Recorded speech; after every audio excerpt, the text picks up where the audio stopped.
This portion of our show has been brought to you by Keebler brand tossing spoons. Remember, if it doesn't say Keebler, it's not worth a toss. Drivers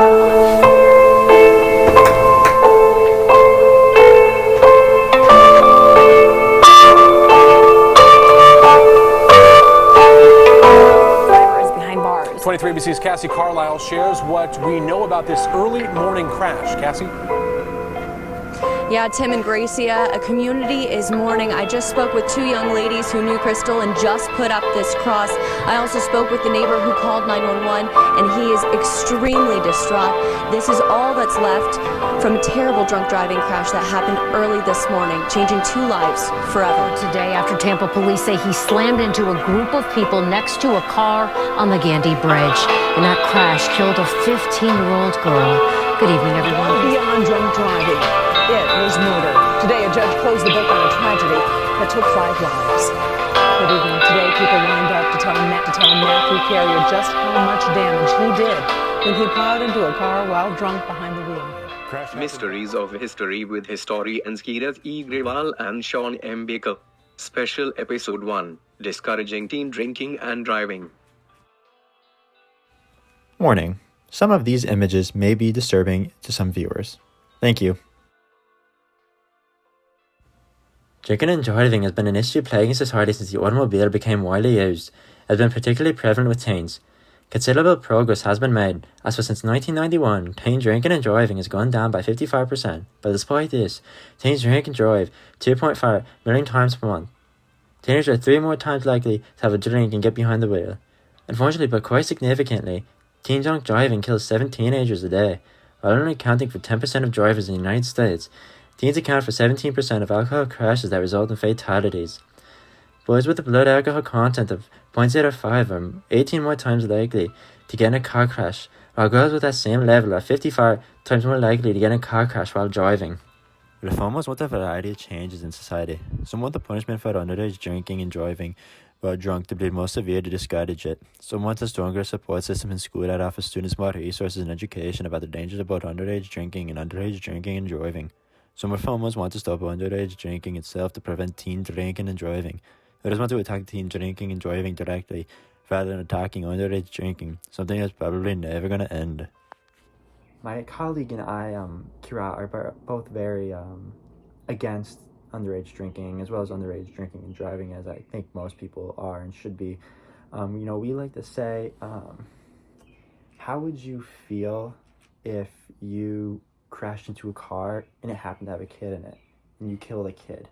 It's murder.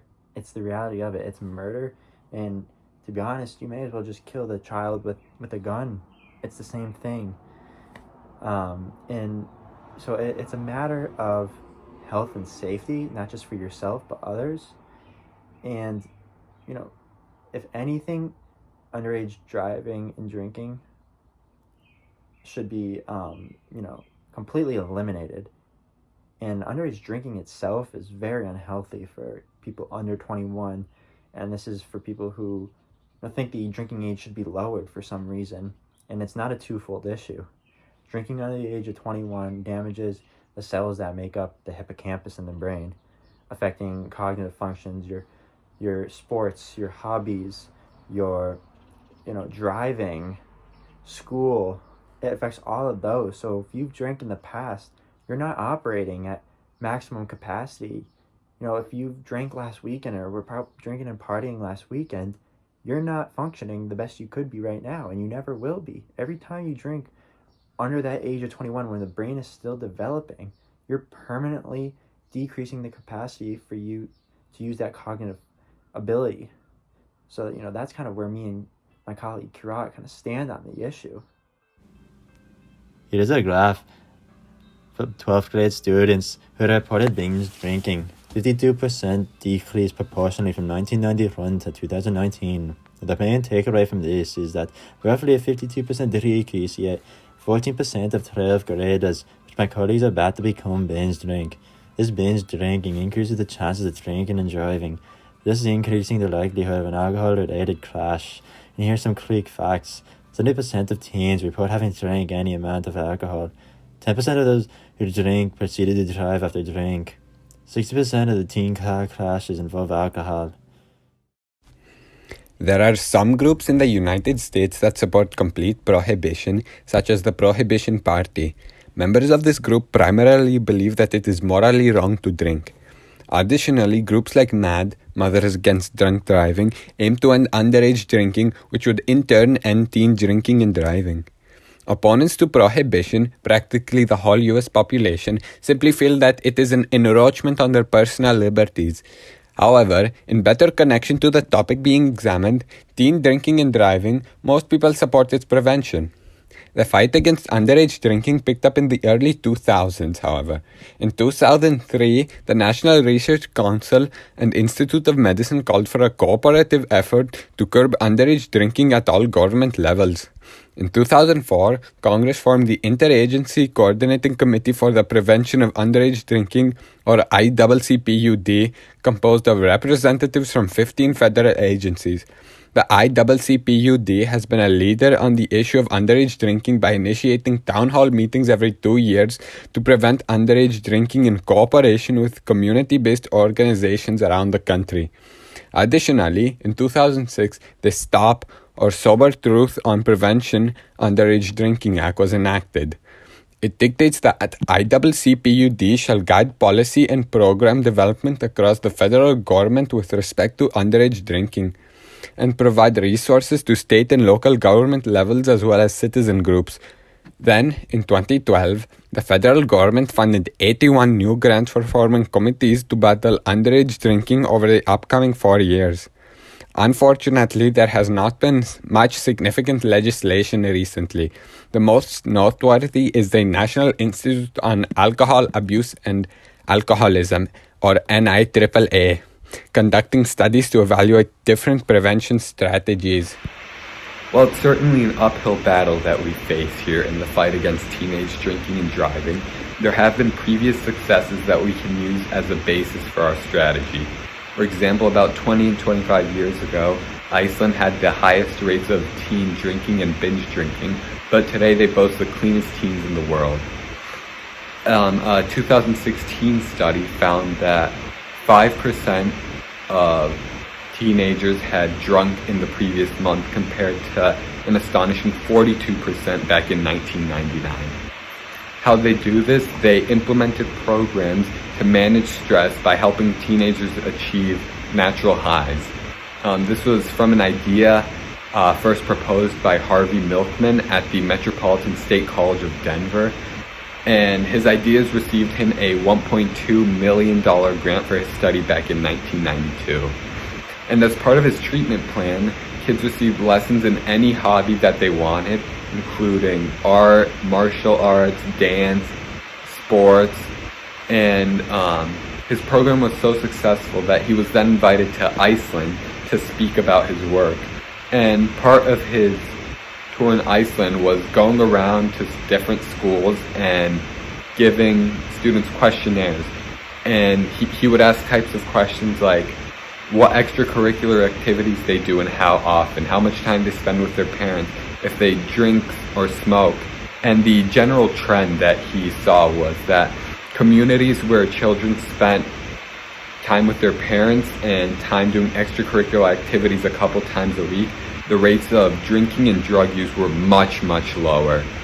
And his experiment began to really have an effect back in 1999 when the Icelandic government began posing some restrictions. They set the legal age to buy alcohol to 20 years old. Alcohol advertisement was banned, and a 10 p.m. curfew was set for anyone between the ages of 13 and 16. And where his study really had an effect was that the government implemented a yearly stipend of about $350 to families per child to spend on children's recreational activities. And the results speak for themselves, really. And obviously, just like Milkman's program needed a large grant, it would be quite costly for us to implement such a program, especially nationwide. However, I think that the youth's brain cells, really the future of our country, is worth a couple $1 million. And we can take these guidelines from the results in Iceland and better them. What we need additionally to this is a thorough nationwide education program in schools on the dangers of alcohol use and how it impairs cognitive function both in the short and long term. In addition, federal and state governments can pass legislation such as, I would propose an excise tax on large amounts of alcohol, which would make it much harder to fuel parties. And the other big problem that I believe needs to be solved is parents applying alcohol. They play a huge part in teenage drinking and subsequently drinking and driving, because a lot of times they will supply their children with alcohol because there aren't much consequences for it. The current social host laws in Massachusetts are a fine of up to $1,000 or up to 1 year in prison. These punishments, especially the prison sentence, are given very rarely, and we believe that the parents need fear to put them into line. I would propose something along the lines of up to $50,000 and up to 10 to 15 years in prison. So what we propose is that there would be random pullovers between the hours of 12 a.m. and 5 a.m. Because most people that are out were at an event, and if they weren't doing anything wrong, then nothing should come up of the pullover. We also feel that if you're caught at a party with alcohol, that fault should go on your college resume or your transcript, because teenagers these days are so wrapped up about college that this, going to a party with the risk of getting a check or a tick on your resume or transcript for college would seriously discourage going to parties. And then if the parties aren't happening, then less likely drinking, and then less likely of drunk driving and crashing and killing people. So we really feel that there needs to be much more crackdown on teenage drinking and teenage drinking and driving. Get your money, man. Life goes on. I'm hopeful. Yes, I am hopeful for today. Take this music and use it. Let it take you away.